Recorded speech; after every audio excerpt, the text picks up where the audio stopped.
Are you a Time magazine or a People magazine or a U.S. business magazine Christian?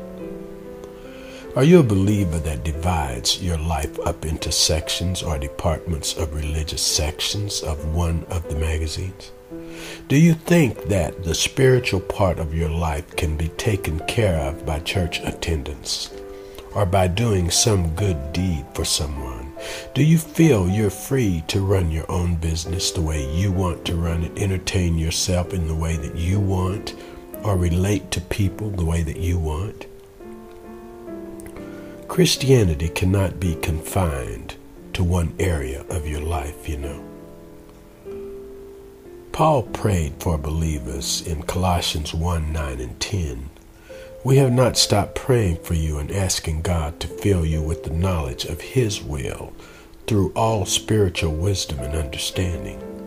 And we pray this in order that you may live a life worthy of the Lord and may please Him in every way, bearing fruit in every good work, growing in the knowledge of God.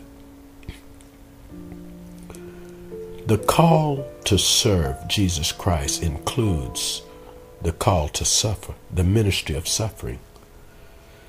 In our workaday world of instant everything, in this self-indulgent age, many believe that people of faith should not suffer.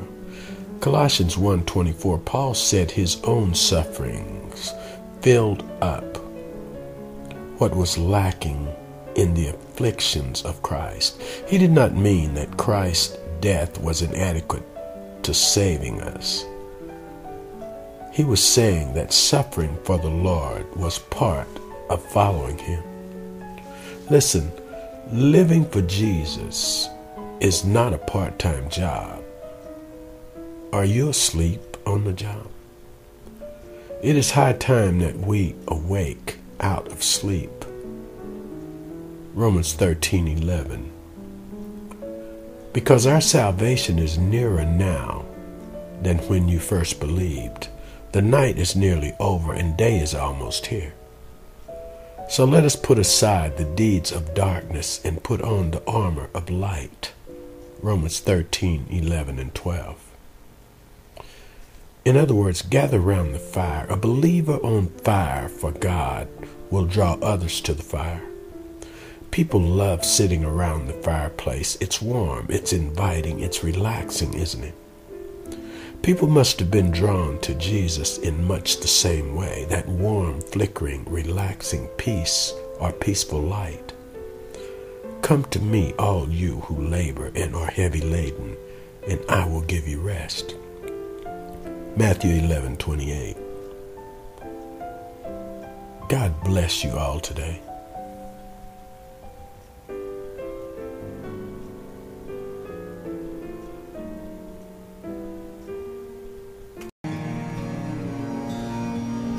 There is an evil which I have seen under the sun, and it is prevalent among men. A man to whom God has given riches and wealth and honor, so that his soul lacks nothing of all that he desires, but God has not empowered him to eat from them, for a foreigner enjoys them. This is vanity and a severe affliction.